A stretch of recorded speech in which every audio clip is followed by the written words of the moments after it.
Hello students, this is Diksha and welcome to SimStar online learning classes. And I hope you all are doing well. So in this video, I'm going to discuss something about sentences and subject and predicate. I know you all have studied sentences, but this will be a short recap, or you can say a quick recap or revision for you all. Because whatever we have studied, we should keep revising those units. Otherwise, we will forget whatever we have learned. So let's begin. Okay, so in these two sets of pictures, which of the two sets gives you a clearer picture? The first sentence says, getting his head from the ground. The second one says, Olf was getting his head from the ground. So over here, which sentence gives you a clearer picture? Which sentence is expressing or is telling or making a complete sense? The first one or second one? Getting his head from the ground. Who is getting his head from the ground? We are not able to understand. But in the second picture, Olf was getting his head from the ground. From the picture itself, you can understand what the sentence is trying to say. So, I can say that the second sentence expresses a complete thought, right?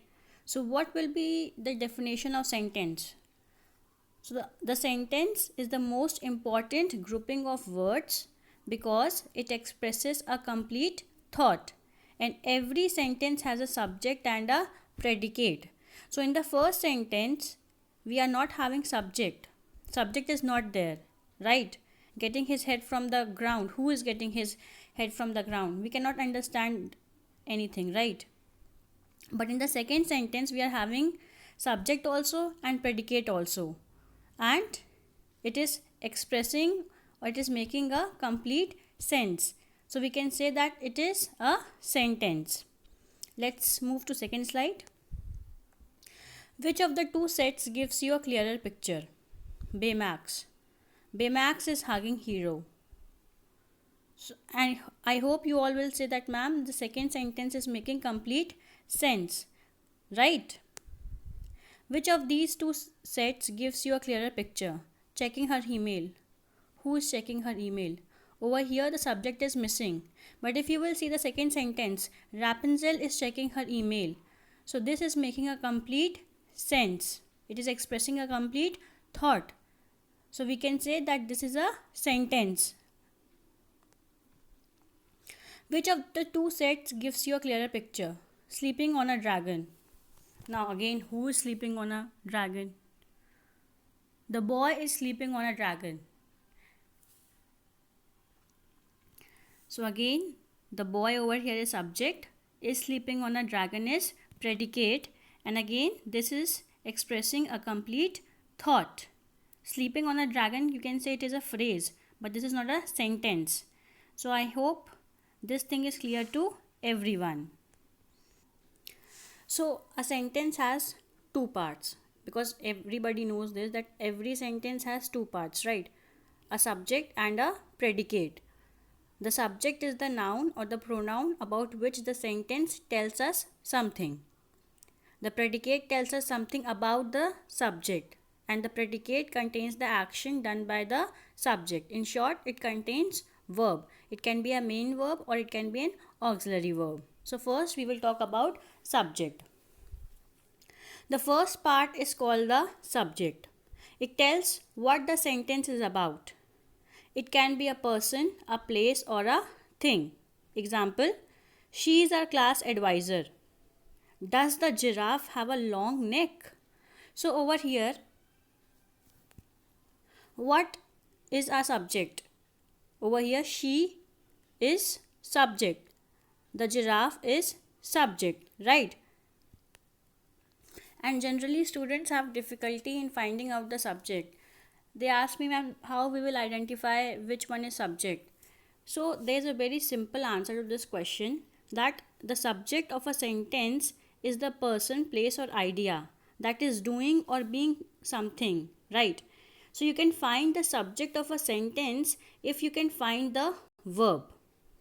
And what you have to do is you have to ask the question, who or what before the verb. and the answer to that question is the subject. Again, I'm repeating, you have to ask the question who or what before the verb. For object, you ask the question after the verb. For subject, you have to ask the question before the verb. And the answer to that question is the subject. Like in the previous example, she is our class advisor. So I said that you have to ask the question who or what before the verb. So first we have to identify the verb. So what is the verb in this sentence? Is your auxiliary verb, right? So you have to ask the question who is our class advisor, and what are you getting as an answer? She. So over here she is what? She is your subject. Does the giraffe have a long neck? So again you have to ask the question who have a long neck. So you will be getting an answer as the giraffe. So giraffe is what? The giraffe is your subject. Sometimes there is a hidden subject in the sentence above the words she and the giraffe are the subjects. Now I will show you sentences where the subjects are not clear. Sit down, please study well, run, don't do it. So what do you think the subject is? These sentences have the understood subject you because these are imperative sentences, right?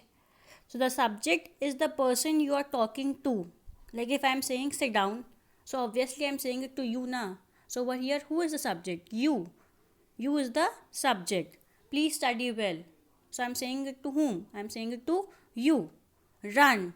Don't do it. So in imperative sentence, you have to remember that the subject is always you. Now let's see the second part of the sentence. The second part is called the predicate. It tells something about the subject. Example, Liam, Fred and Zash are classmates. So over here, our classmates is what? It is predicate. And over here, are is auxiliary verb. And I already told you that a predicate contains the action done by the subject. Means it contains verb, be it a main verb or an auxiliary verb. And a predicate does what? A predicate tells us something about the subject, that what they are doing. Now this is some oral drills. What is the complete subject in this sentence? So before doing this, we will do something else. Let's do that first. Because this is something very important, how to identify the subject, and then we will go to oral drill. Very often the subject comes before the verb. Example, Mom is baking cake. So over here again I said that you have to ask the question who or what before the verb. So who is baking cake? What are you getting as an answer? Mom, right? So over here mom is what? Mom is your subject. Mr. Khan is our class teacher. Who is our class teacher? Mr. Khan. So Mr. Khan is what? Mr. Khan is subject. However, in some sentences, the subject follows the verb. Over here, what happened? That the subject comes before the verb, but over here, what will happen? That the subject follows the verb. Let's see the example. Sentences that begin with here or there. The subject usually appears at the end. For example, there are the two puppies. Here is the shop.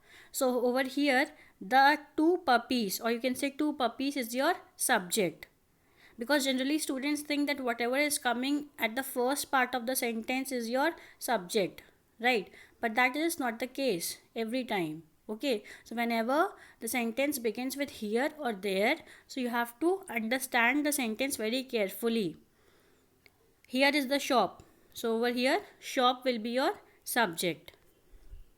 Second one, interrogative sentences. In interrogative sentences, the subject follows the auxiliary verb. For example, does Maya need another blanket? So over here, does is your auxiliary verb. So after your auxiliary verb, Maya is coming now. So Maya over here is what? Subject. Have we met before? So we over here is what? Subject. Did the dog bark? After did, subject is coming, and it is auxiliary verb. The dog is your subject. Imperative sentences.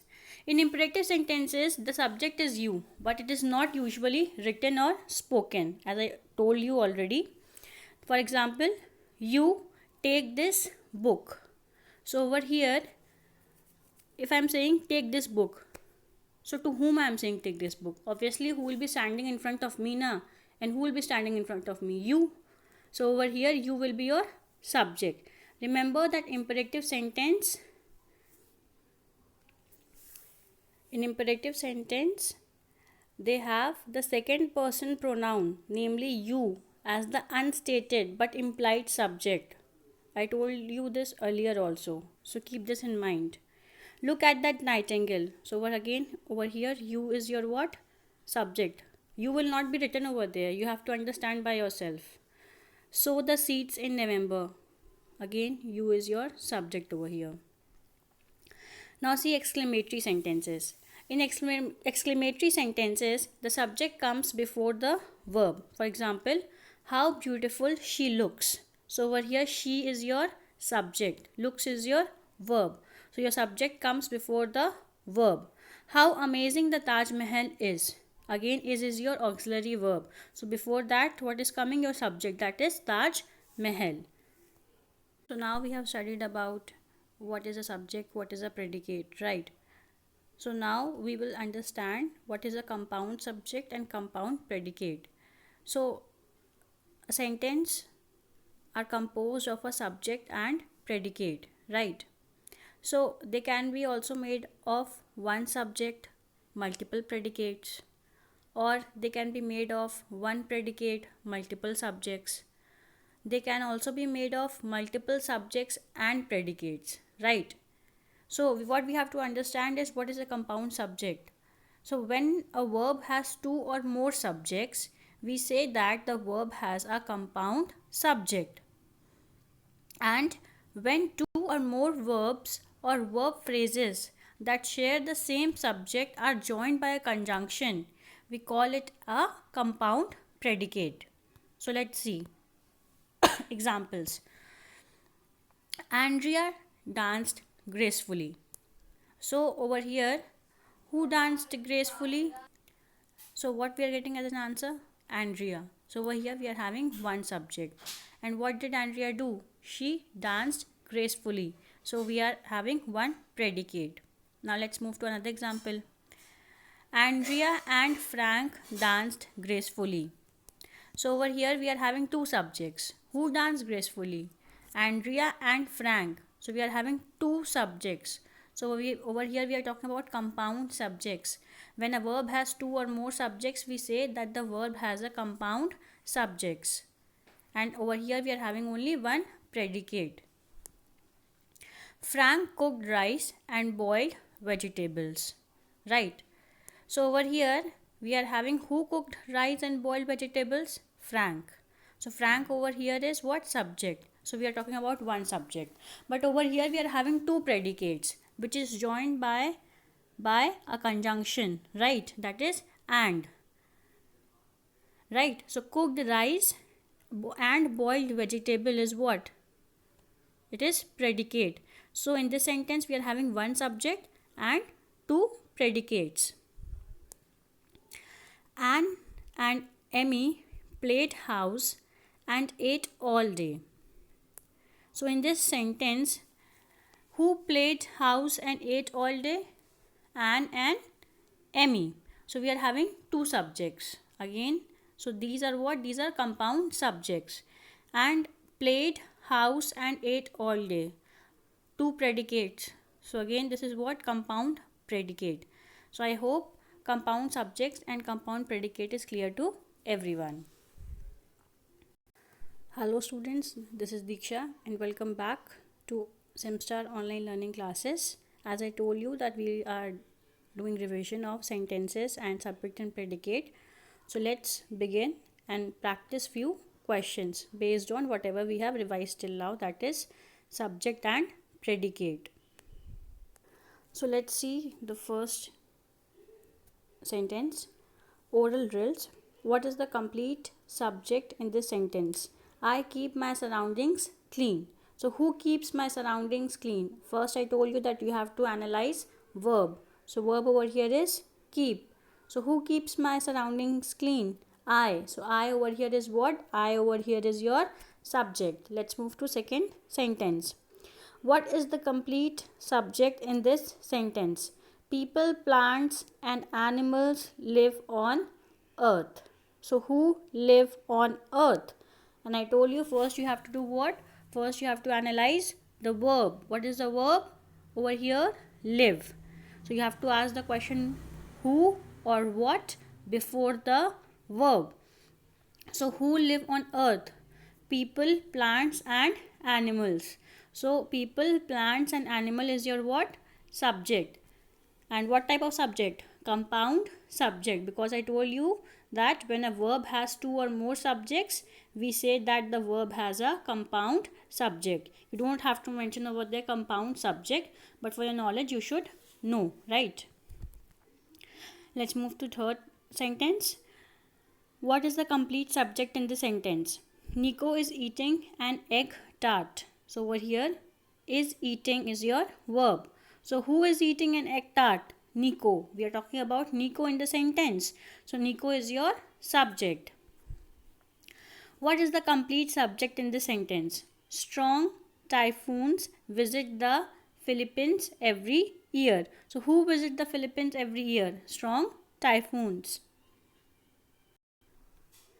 What is the complete predicate in this sentence? Charles is wearing black rimmed glasses. So over here, is wearing black rimmed glasses is your predicate. What is the complete predicate in this sentence? The lion is the king of the jungle. The lion is what? Is the king of the jungle. We are telling something more about our subject, that is lion. So is the king of the jungle is your predicate. Our school is an environmentally friendly community. Is an environmentally friendly community is your predicate. Rain poured heavily. So you have to again underline the predicate in the sentence. So what it is? Poured heavily. What is the complete predicate in the sentence? This is the last sentence. What is the complete predicate in the sentence? Many people gathered to see Pope. So over here, gathered to see the Pope is your what? Predicate. Amazing. You did a fantastic job. So give a big round of applause for yourself that you were able to identify subject and predicate. Now this is a notebook drill for you people. You don't have to do in a fair copy, but you have to do it in a rough copy, right? So get your English notebook, write the date today, write the title, sentences. Now copy the sentences. Again I'm saying you have to do it in a rough copy. Encircle the subject and underline the predicate. Dark clouds bring rain. The hot summer days are over. God created the world. The lizard became a monster. A big plane crashed into our classroom. So what you have to do, you have to encircle the subject and you have to underline the predicate. First, I'm again saying first you have to solve it by yourself. I have shared the answer in the next slide, but you have to first solve by yourself, and then what you have to do, you have to self check. Okay, I have shared the answers as well.